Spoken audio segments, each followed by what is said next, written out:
1938年深夜的一声巨响，划破了河北保定一县的宁静，揭开了一段被遗忘的历史篇章。这个陵墓隐藏在清西陵的深处，那里安息着一位皇帝的宠妃。他的墓穴本应是静谧而神圣，却被一群贪婪的盗墓贼所惊扰。他们的目的是那传说中的无尽财宝，但他们的行动却意外地揭开了一个深埋地下的秘密。盗墓贼口中所念叨的冤魂索命是怎么回事？他尸体为何能够历经数十年而不腐？这座古墓究竟隐藏着什么秘密？为何会引来如此多的关注与猜测？本期视频将带您走进那战火纷飞、社会动荡的年代，探索一个被盗墓贼惊扰的陵墓，以及它背后隐藏的惊人秘密。1938年，一个严寒的冬夜，清西陵园内万籁俱寂，唯有偶尔传来的虫鸣声与树叶的簌簌声。然而，这份宁静并未持续多久，一阵急促的脚步声与铁器的碰撞声骤然打破了夜的静谧。一群不法之徒满怀着贪婪与好奇，悄然潜入陵园深处。这座陵园坐落于一片偏远的山林之中，四周被茂密的树木环抱，构成了一个相对封闭的空间。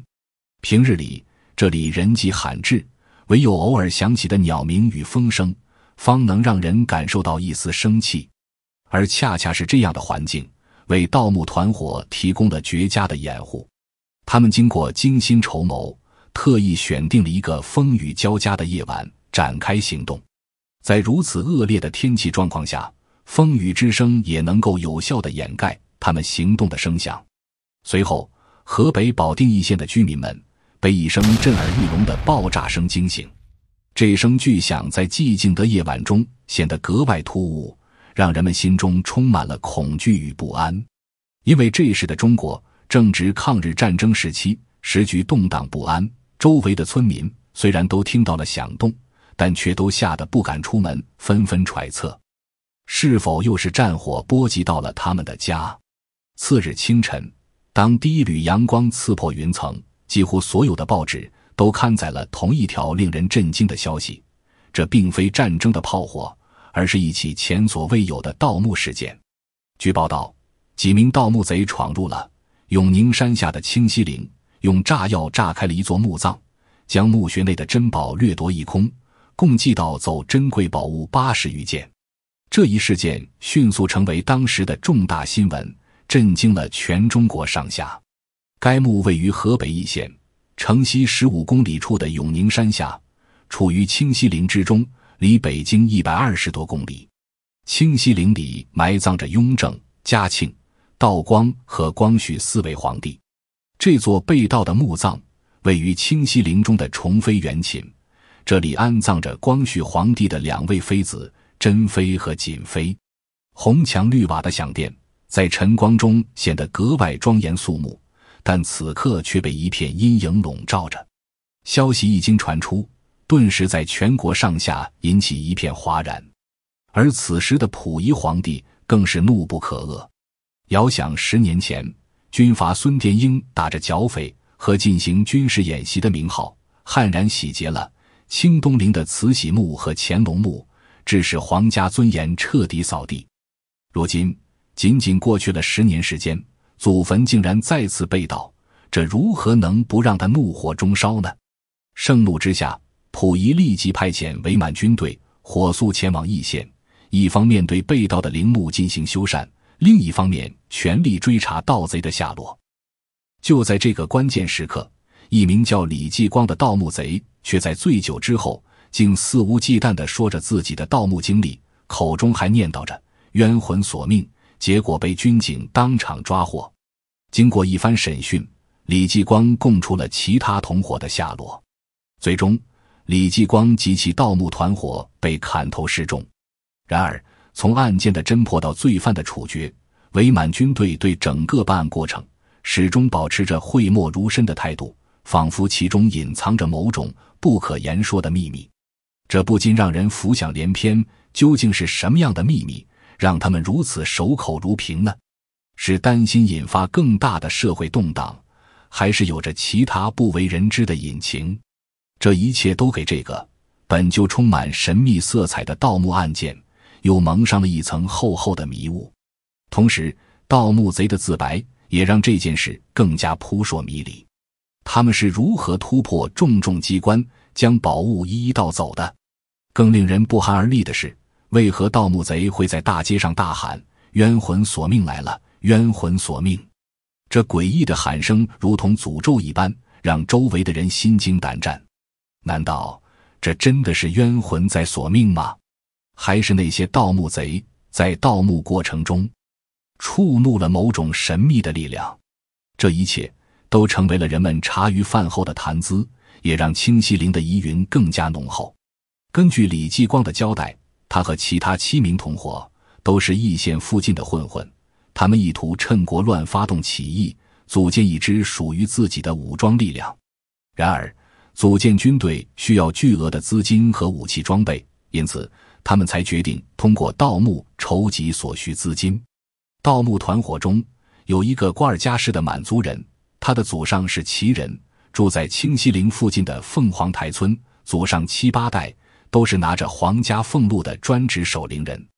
他知道清西陵中埋有很多陪葬品，便提议盗掘清西陵中的一座墓葬。经过权衡，他们最终将目标锁定在珍妃墓上。他们认为，作为光绪皇帝的宠妃，珍妃的墓葬中必定陪葬有大量的珍贵宝物。在经过一番计划和准备后，他们带着土炮、铁锨、斧头等工具，趁着夜色潜入了宠妃原寝。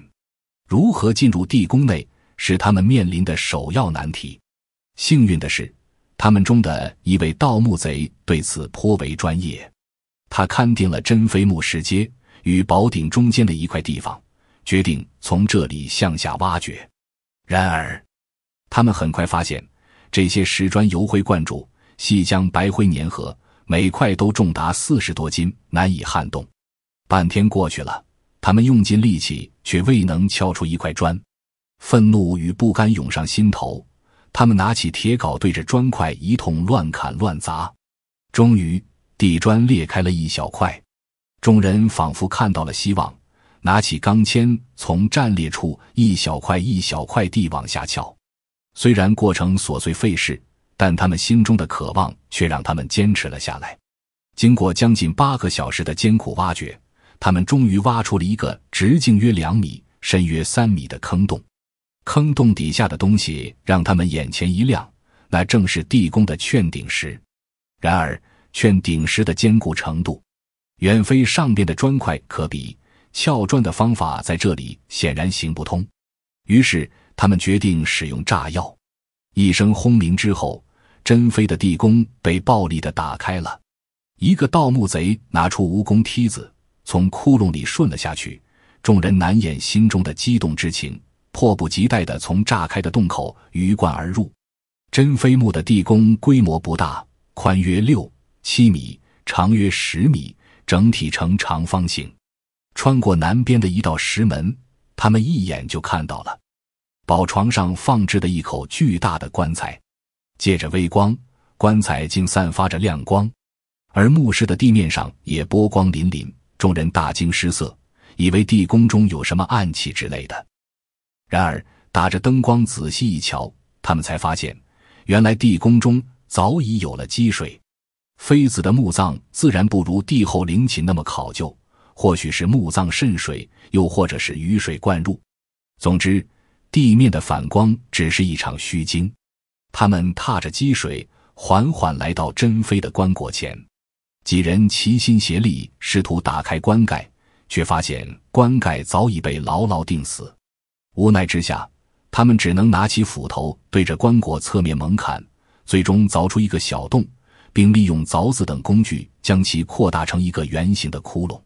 其中一个经验老道的同伙一马当先，顺着这个窟窿钻了进去。钻进棺材的同伙举着马灯一照，只见珍妃头戴凤冠，身披霞帔，面色如生。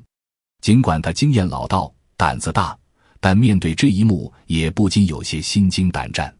然而对于盗墓贼来说，搜寻宝物才是主要任务。他一手举着灯，一手摸索着珍妃身上的随葬品。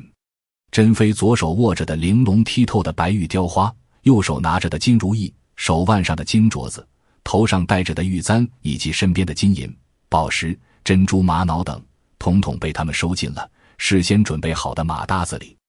他们顾不上仔细检查，便匆匆从棺中钻了出来。即便是盗墓老手，也不愿意和尸体多待。最初，瓜尔佳氏提议将盗得的宝物全部出售，用以购买武器，组建自己的武装力量。然而，在乱世之中，枪支成为了权力的象征。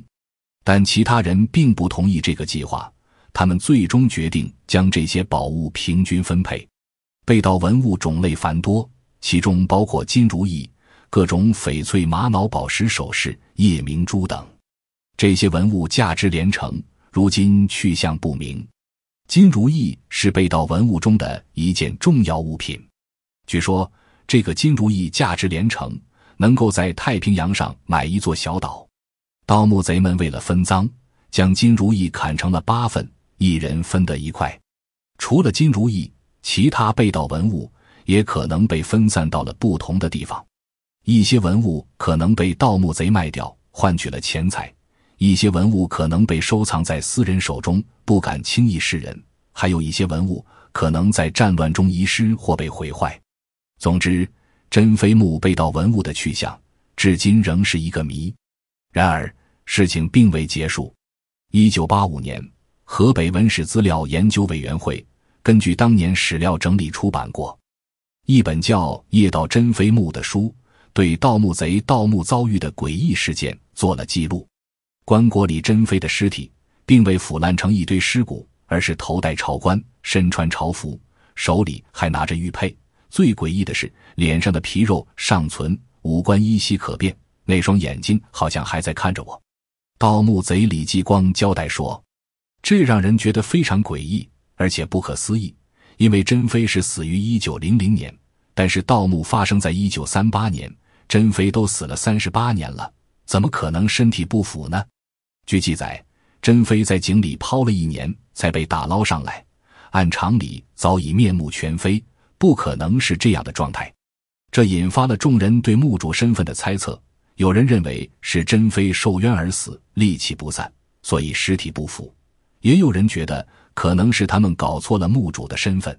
但无论如何，这一诡异现象让珍妃墓更加充满了神秘色彩。珍妃之死是清末宫廷中的一大谜案，关于她的死因和死后的遭遇，历史上存在着多种说法和争议。那么，珍妃到底是如何死亡的呢？她死后的遗体又为何会出现在清西陵的宠妃园寝中呢？先让我们了解一下珍妃的生平。珍妃，塔塔拉氏，满洲镶红旗人，是光绪皇帝的宠妃之一。她出生于官宦世家，祖父是甘总督裕泰，父亲是户部右侍郎长旭，伯父常善还是广州将军。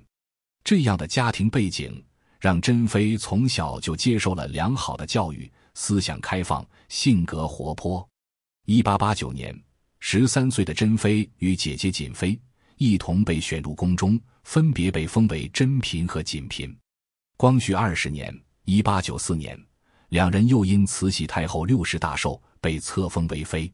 彼时的珍妃活泼可爱，与宫中那些循规蹈矩的女子截然不同。她的到来犹如一阵清新的风，吹进了沉闷的宫廷。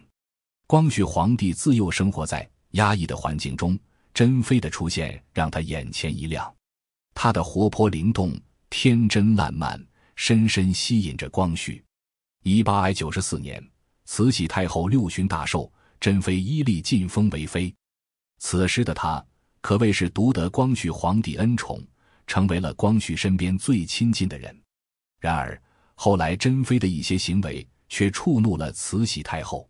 她喜爱西洋东西，时常在宫中穿洋装，这在当时被视为违背宫规。慈禧太后认为，宫廷女子应当遵循传统礼仪，穿着得体，而珍妃的洋装打扮在她看来是不伦不类。此外，珍妃还对照相术痴迷不已。他不仅在自己的寝宫、景仁宫拍照，还在皇帝的养心殿、后花园等处拍照，甚至郊内宫室间拍照技术。在慈禧太后眼中，照相能摄取人的魂魄，伤神损寿。这种西洋淫巧技术不应该在宫中流行。更为严重的是，珍妃还卖官鬻爵。她卖上海道一职给鲁伯阳，又将四川盐法道的官帽卖给了玉明。玉明在谢恩时久久不能成字，这一事件让珍妃卖官的行为被揭发。珍妃的这些行为引起了慈禧太后的极大不满，她遭受了多次训斥和惩罚。其中尺衣廷杖之刑更是让珍妃受尽屈辱，还被降为贵人。戊戌变法失败后，光绪帝被幽禁在南海的瀛台。珍妃作为光绪帝的支持者，也受到了牵连。她被软禁在景祺阁北头的一个单独的小院，名东北三所。这里环境恶劣，珍妃被关在北房最西边的屋子，除了一扇活动的窗户用来递送衣物、饮食等物品之外，其他的门窗全部被封死，并贴有封条。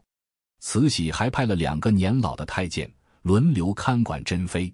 每逢节日，珍妃午饭之前要听老太监代慈禧训话，听完还要摇拜慈禧，感谢慈禧的教导。在这样的困境中，珍妃依然坚守着对光绪帝的感情，盼望着有一天能够与他重逢。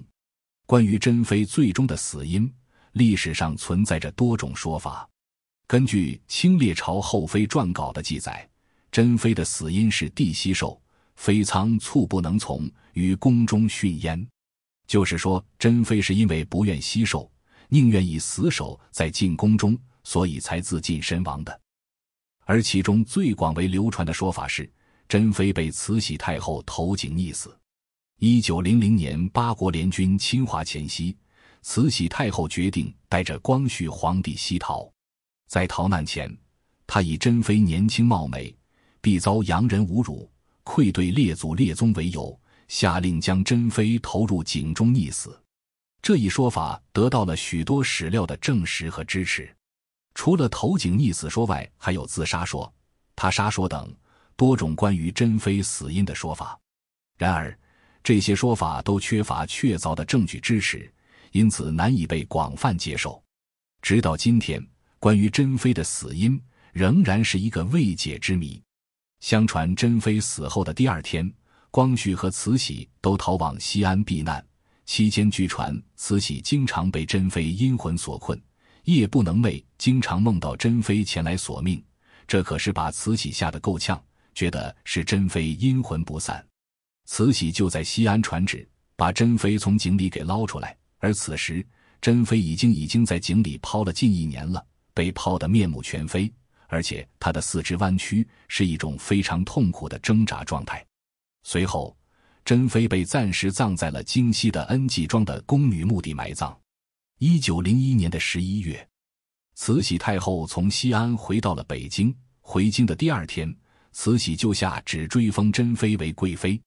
后来，珍妃的姐姐瑾妃在珍妃井北侧的门房为她布置了一个小灵堂，以供奉珍妃的牌位。然而令人不解的是，为什么盗墓者的讲述与历史档案的记载会有如此大的出入？多年后，她的遗体却出现在了清西陵的崇妃园寝中，而且面色如生。难道说被盗取的清西陵墓葬不是珍妃墓吗？原来1908年光绪去世，但他的墓地还没有修建好。中国历代的皇帝往往在位期间就已经开始修建陵寝了。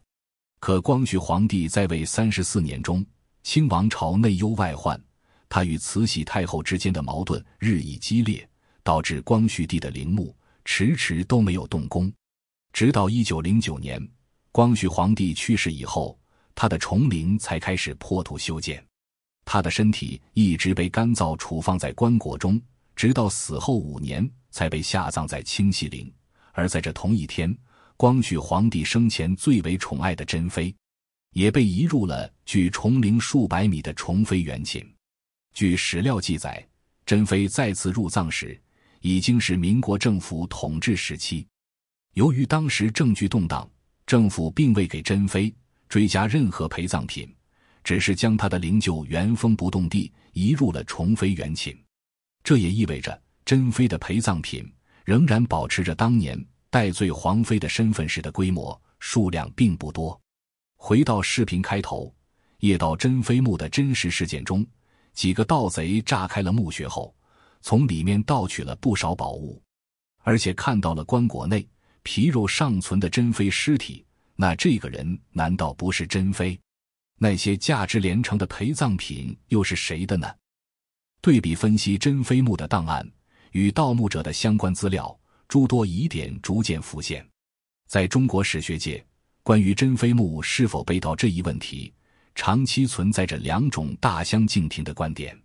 一方面，部分专家坚定地认为珍妃墓确实被盗，他们的依据在于史料中有明确记载1938年珍妃墓被盗一事，并且还有盗墓者的口供作为有力证据。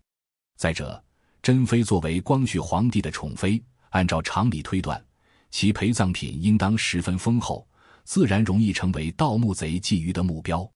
另一方面，也有专家经过深入研究后提出，珍妃墓或许并未被盗。他们指出，虽然珍妃生前受宠，但死后因罪妃的身份，很可能未能得到厚葬。如此一来，珍妃墓中的陪葬品或许并不像人们想象的那般丰厚，也就不足以吸引盗墓贼的目光。然而，目前的所有结论都仅仅停留在对文字资料的分析层面，珍妃墓的真实情况究竟如何呢？有人或许会想，如果能打开珍妃墓一探究竟，那么真相不就大白了吗？但遗憾的是，根据国家文物保护法令以及清西陵的管理方案，除了被盗及其他特殊情况外，不得发掘清西陵中的古墓。为解开珍妃墓是否被盗的谜团，专家们积极采用多种科学手段进行探测和研究。其中，利用探地雷达对珍妃墓进行探测的实验最为引人注目。专家们期待通过这些科学手段，能够早日为珍妃墓是否被盗这一历史谜题找到答案。直到2013年9月12日，首都师范大学的专家团队奔赴清西陵。在这里，他们运用探地雷达对珍妃墓展开了细致入微的探测与分析。从探测结果来看，珍妃墓周边并未发现盗洞之类明显的被破坏迹象。不仅如此，专家们还针对珍妃墓的地宫结构进行了深入的分析与研究，发现其保存状态相对完好。历经20多年争论不休的珍妃墓被盗案，终于在高科技手段的助力下有了定论。史料记载以及陵园墓室等多方面证据确切地表明，珍妃墓并未被盗。然而，新的问题接踵而至。既然珍妃墓没有被盗，那么当年那伙盗墓贼所盗之墓究竟是谁的呢？那些珍贵的陪葬品又源自何处呢？专家们开始查阅档案资料，最终在一份清宫档案中发现了一丝线索。史料中明确记录着宣统12年12月初9日亲奉谕旨，敬为敬以皇贵妃、庄和皇贵妃、荣惠皇贵妃、端康皇贵妃体制较重，所有及第工程均应改修施工，以昭朕尊崇之意。这里所提到的端康皇贵妃指的便是瑾妃。瑾妃是珍妃同父异母的姐姐，比珍妃年长2岁。他们自幼一起嬉戏玩耍，共同成长，后来又一同被选入宫中，成为光绪皇帝的嫔妃。由于瑾妃性情敦厚老实，不像妹妹那般讨人喜爱，所以与光绪皇帝的关系相对疏远。两人生前共同侍奉光绪皇帝，死后亦是相互陪伴。宠妃园寝内仅有2座墓，其中一座在后来经过了改建，但这座被改建的墓并非珍妃之墓，而是旁边那座属于珍妃姐姐瑾妃的墓。姐姐瑾妃在生前并不受宠，可为何死后却能获得比妹妹更高的待遇呢？当初修建宠妃园寝之际，珍妃与瑾妃的位号曾一度相同，故而两人的墓葬规格毫无二致。只是珍妃去世较早，而瑾妃在宫中生活的时间相对较长。当瑾妃离世之时，她已位居皇贵妃之位，地位颇高，因此她的墓葬也被改建的规模更大，规格更高。依据等级规定，在对她的地宫进行改建时，增添了正金券、紫券、门洞券、砖罩门券等。地面上的月台和宝顶也相应地进行了加宽加高处理。现今瑾妃墓的月台高达 0.97 米，比珍妃墓高出 0.37 米，其宝顶为 2.63 米，比珍妃墓高 0.59 米。未曾经过改造的珍妃墓位于宠妃原寝的西侧，而经过加高加固后的瑾妃墓则处在其东侧。恰恰是由于瑾妃墓的高大，才引来了盗墓者贪婪的目光。原来当年这8个盗墓贼计划盗取珍妃墓，他们进入崇陵妃原寝后，看到一大一小2座墓，他们认为珍妃作为光绪皇帝最为宠爱的妃子，死后又是以贵妃的身份入葬清西陵，便挑选了那座大的下手。最终他们用火药炸开了地宫，盗走了地宫内的珍宝。或许直到他们去世，都一直以为自己盗的是珍妃墓，但实际上被盗的却是瑾妃墓。他们所见到的那个身着朝服、皮肉尚存的女尸，其实是瑾妃而非珍妃。既然盗墓者所盗之墓为东边的瑾妃墓，那么瑾妃墓的实际状况究竟如何呢？探测结果清晰地表明，瑾妃墓中确实存在盗洞，而珍妃墓中则未发现盗洞的任何痕迹。多少年来，珍妃墓一直徒有被盗之名，实际上真正被盗的是位于珍妃墓东边的瑾妃墓。100多年来，围绕着珍妃墓被盗案以及珍妃的死亡之谜，一幕幕令人匪夷所思的戏剧接连上演，也让无数人对此充满无限遐想。如今这些谜案的真相终于水落石出，它所折射出的是一位皇妃的人生悲剧，而在其背后隐藏着的则是一个日暮途穷的帝国那摇摇欲坠的身影。随着珍妃墓的真相逐渐浮出水面，我们不仅揭开了历史的一层神秘面纱，也得以窥见了那个动荡时代的一角。珍妃的一生既是个人的悲剧，也是历史的见证。她的墓葬承载着许多未解之谜和传奇故事，成为了清朝末年社会动荡和文化冲突的缩影，让我们了解到清末宫廷的复杂关系和权力斗争，还可以感受到那个时代人们的悲欢离合和命运沉浮。在历史的长河中，还有许多像珍妃墓这样的谜团等待我们去发现。各位观众在了解珍妃墓的真相后，是否也对历史中的其他未解之谜产生了好奇？在你的家乡或你知道的历史中，有没有类似的历史谜题，你希望未来能够揭开？欢迎分享你的想法和见解。眼见古今，与您下期再见。